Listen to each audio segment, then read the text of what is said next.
సరే, దాసరి రాము తర్వాత తిరుపతి బలిజ కమ్యూనిటీకి సంబంధించినటువంటి ఓవి రమణ వీళ్ళు కూడా ఈ మధ్యన పవన్ కళ్యాణ్ వ్యాఖ్యలతో బాగా డిఫర్ అయ్యి తమ వాయిస్ వినిపిస్తున్నారు. నిజంగా చాలా సిగ్గుచేటు. కాపుని సీఎం చేసుకోలేకపోవడం మా జాతికి పుట్టినటువంటి దరిద్రం అది, మా జాతి చేసుకున్నటువంటి దౌర్భాగ్యం అది. కాపుల్ని అవమానించారు పవన్ కళ్యాణ్ అంటూ చాలా అవమానకరంగా మాట్లాడమే కాకుండా, నిజంగా పవన్ కళ్యాణ్ వెంట కాపులు లేకపోతే, పవన్ కళ్యాణ్ మాట కాపులు వినకపోతే చంద్రబాబు నాయుడు పవన్ కళ్యాణ్ దగ్గర రానిచ్చేవారా అని కూడా అడుగుతున్నారు. ఖచ్చితంగా సార్, వాళ్ళు మాట్లాడిన దాంట్లో అర్థం ఉంది. ఈరోజు ఇంచుమించుగా 25% కాపు సామాజిక వర్గం మన రాష్ట్రంలో, ఆంధ్ర రాష్ట్రంలో ఉంది. ఇంచుమించుగా 25% ఆఫ్ ది పీపుల్ పాపులేషన్. ఒక బలమైన సామాజిక వర్గం కాపు సామాజిక వర్గం ఆంధ్ర రాష్ట్రంలో. ఇప్పుడు ఓవి రమణ గారు మాట్లాడినా కానీ, దాసరి రాము గారు మాట్లాడినా కానీ ఏం మాట్లాడుతున్నారు? వాళ్ళ యొక్క ఆంతర్యం ఏంటి? కాపు సామాజిక వర్గం నుంచి ఒక ముఖ్యమంత్రి కావాలి, మనకు ముఖ్యమంత్రి లేడు అంటున్నారు. అది మీరు అవ్వండి చూద్దాం, మీ నాయకులందరూ కూడా ఒకటయ్యి మీరు ముఖ్యమంత్రిగా స్థానంలో పెట్టి మీరు అవ్వండి చూద్దాం, మీకు నేను కంగ్రాచులేషన్స్ ఒక లెటర్ రాస్తాను, నన్ను జైల్లో పెట్టండి. ఆ తర్వాత వాళ్ళ మీద ఎదురుదాడి. దాసరి రాము గారు చెప్తూనే ఉన్నారు సార్, మీరు చేసేటువంటిది అనైతికం, మీరు చేసేటువంటిది అన్యాయం, మీరు 2 దగ్గరలో ఓడిపోయారనేటువంటి ఒక బాధతో కాపు సామాజిక వర్గం అంతా కూడా పవన్ కళ్యాణ్కి సపోర్ట్ చేయాలా. మన సామాజిక వర్గంలో ఉన్నటువంటి పెద్ద నాయకుడు పవన్ కళ్యాణ్ మనస్తాపానికి గురయ్యాడు, వివక్షకు గురయ్యాడు, 2 దగ్గరలో ఓడిపోయి ముఖం చూపించినటువంటి పరిస్థితి అని చెప్పినటువంటి ఒక దృక్పథంతో మేమందరం కూడా 2024లో నీకు సపోర్ట్ చేసినాం. మీకు సపోర్ట్ చేసిన దానికి మమ్మల్ని ఏ విధంగా చిత్రహింసలు పెడుతున్నారు ఈ తెలుగుదేశం నాయకులు, కార్యకర్తలు, దాన్ని కూడా పట్టించుకోకుండా మీరు చంద్రబాబు నాయుడు గారికి కొమ్ము కాస్తూ అతనికి ఊడిగం చేస్తున్నారు. ఈ విధంగా చేస్తే మీరు ముఖ్యమంత్రి అయ్యేది ఎప్పుడు, మన సామాజిక వర్గం నుంచి ముఖ్యమంత్రి అయ్యేది ఎప్పుడు అంటున్నారు వాళ్ళు. ఇదే మాట దాసరి రాము గారు అన్నారు, ఓవి రమణ కూడా అన్నారు. ఈరోజు ఓవి రమణ గారి మీద మీరు సోషల్ మీడియాలో, మాధ్యమాల్లో చేసేటువంటి దాడులు మీరు చూడండి. నిన్న ప్రెస్ మీట్ పెట్టి ఒక వ్యక్తి, ఒక అనైతికమైనటువంటి వ్యక్తి, అసలు ఆ పార్టీలో ఉన్నాడా లేదా, కిరణ్ రాయల్ అనేటువంటి వ్యక్తి అసలు జనసేన పార్టీలో ఉన్నాడా లేదా బహిష్కరించబడ్డారు. ఒక మహిళని అన్యాయం చేసి, అక్రమం చేసి, మహిళని మోసం చేసి, దారుణంగా మహిళని కొట్టి, అదే మహిళ మీద కేసులు పెట్టి దారుణం చేసినటువంటి కిరణ్ రాయల్ అనేటువంటి వ్యక్తి ద్వారా తిరుపతి ప్రెస్ క్లబ్లో ఓవి రమణ గారిని అటాక్ చేస్తారు.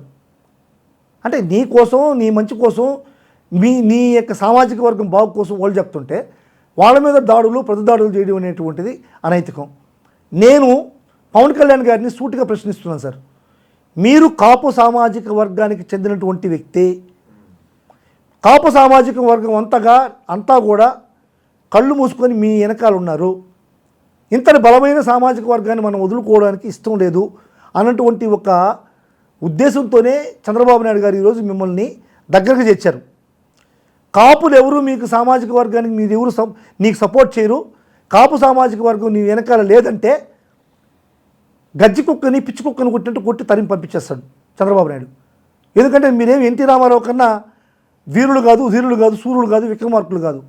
సాక్షాత్తు ఎన్టీ రామారావునే వెన్నుపోటు పొడిచి పెరుక్కున్నటువంటి చంద్రబాబు యొక్క జీవిత చరిత్ర మీకు తెలియదు అనుకుంటా. మీ అవసరం లేదని ఎప్పుడు అనిపించినా సరే ఆ క్షణమే మీకు సపోర్ట్ విత్డ్రా చేసేటువంటి మానసిక స్థైర్యం ఉన్నటువంటి నీచుడు చంద్రబాబు. అయితే ఇప్పుడు చంద్రబాబు నాయుడే పవన్ కళ్యాణ్ చేత ఇలాంటి వ్యాఖ్యలు చేస్తున్నారా? కాపుల్ని టార్గెట్ చేస్తూ కాపుల్ని తిట్టించే కార్యక్రమం, తద్వారా కాపులు పవన్ కళ్యాణ్కి దూరం అయితే ఇక పవన్ కళ్యాణ్ అవసరం చంద్రబాబుకు ఉండదు కదా సార్? ఖచ్చితంగా సార్, చంద్రబాబు ట్రాప్లో పవన్ కళ్యాణ్ పడ్డారా? ఖచ్చితంగా చంద్రబాబు నాయుడు గారి ట్రాప్లో పవన్ కళ్యాణ్ ఉన్నారు సార్. ఎందుకంటే పవన్ కళ్యాణ్ గారికి ప్రతి ఆఫీస్లో ఒక ఫోటో పెడుతున్నాడు, ప్రతి మీటింగ్లో ఒక కుర్చీ వేస్తున్నాడు, పోవడానికి ఒక ఫ్లైటు, ఎగరడానికి ఒక చాపరు, ఇంకా ఖర్చులు కావాల్సినటువంటి ఖర్చులు మంత్రి నెల పంపిస్తూ పవన్ కళ్యాణ్ని మాత్రమే సాటిస్ఫై చేస్తున్నాడు. కానీ జనసేన పార్టీని నిర్వీర్యం చేసేటువంటి కార్యక్రమం చంద్రబాబు నాయుడు గారు ఈరోజు ఆంధ్ర రాష్ట్రంలో చేస్తున్నారు. ఈరోజు జనసేన పార్టీలో కానీ పబ్లిక్లో కానీ ఉండేటువంటి ఒక నానుడు ఏంటంటే, ఇప్పుడు పవన్ కళ్యాణ్ గారికి ఉండేటువంటి 8 మంది ఎమ్మెల్యేలే అంటున్నారు. జనసేన ఎమ్మెల్యేలు 8 మందే, మిగతా వాళ్ళందరూ కూడా తెలుగుదేశం ఎమ్మెల్యే తెలుగుదేశం ఎమ్మెల్యేలే. ఈరోజు కోడూరులో అరవ శ్రీధర్ కూడా ఎవరు పెట్టారు, ఎవరిది ఇచ్చారు సార్ సీటు? రూపానంద రెడ్డి గారు డైరెక్ట్గా ఓపెన్గా మీడియాలో వచ్చి ప్రెస్ మీట్ ఇస్తున్నారు, నేనే తీసిచ్చాను సీటు అని చెప్పని. తెలుగుదేశం ఇన్ఛార్జిగా ఉన్నటువంటి రూపానంద రెడ్డి గారు జనసేనలో సీటు తీసేయడం ఏంటి, జనసేన పార్టీ ఎమ్మెల్యేని గెలిపించడం ఏంటి? ఆ గెలిచినటువంటి ఎమ్మెల్యే జనసేన ఎమ్మెల్యేనా లేకపోతే టీడీపీ ఎమ్మెల్యేనా? ఇదే విధంగా అందరూ ఎమ్మెల్యేలు, జనసేనలో ఉన్నటువంటి ఎమ్మెల్యేలు అందరూ కూడా ఇదే విధమైనటువంటి ఎమ్మెల్యేలే, తెలుగుదేశం ఎమ్మెల్యేలే. 8 మంది మాత్రమే ఉండేది జనసేన పవన్ కళ్యాణ్ గారి ఎమ్మెల్యేలు. అంటే దీన్ని ఒక పద్ధతి ప్రకారం ఒక వేలో జనసేన పార్టీని నిర్మూలన చేసి జనసేన పార్టీని తెలుగుదేశం పార్టీలో కలుపుకునేటువంటి ప్రక్రియ, దుర్మార్గమైనటువంటి చర్య చంద్రబాబు నాయుడు గారు చేస్తున్నారు. ఈరోజు చంద్రబాబు నాయుడు గారిని వద్దు అని పవన్ కళ్యాణ్ వచ్చేస్తే ఒక పవన్ కళ్యాణ్ మాత్రమే బయట వస్తాడు. జనసేన నుంచి ఒక కార్యకర్త కూడా బయట వచ్చేటువంటి పరిస్థితి ఉండదు. ఇటువంటి కార్యక్రమం చంద్రబాబు నాయుడు గారు చేస్తున్నారు. ఇది మింగుడు పడక, ఇది జీర్ణించుకోలేక, ఇది తెలిసినటువంటి సామాజిక వర్గంలో ఉన్నటువంటి పెద్దలు హెచ్చరికలు జారీ చేస్తే ఆ హెచ్చరికల్ని బేఖాతరు చేస్తూ మీ చట్టాలు ఎప్పుతాం, మీ అంతు చూస్తా, మిమ్మల్ని అంతం చేస్తా, మీరు రండి ముఖ్యమంత్రిగా, మీరు ఏదన్నా ఉంటే చూద్దాం, మీరు అవ్వండి అని చెప్పి వాళ్ళపై సవాళ్ళు విసరడం అనేటువంటిది పవన్ కళ్యాణ్ గారి అనైతికమైనటువంటి ఐడియాలజీ. పవన్ కళ్యాణ్ గారు ఇది ఒక దురహంకార చర్యగా భావించాలి మనం. Right sir.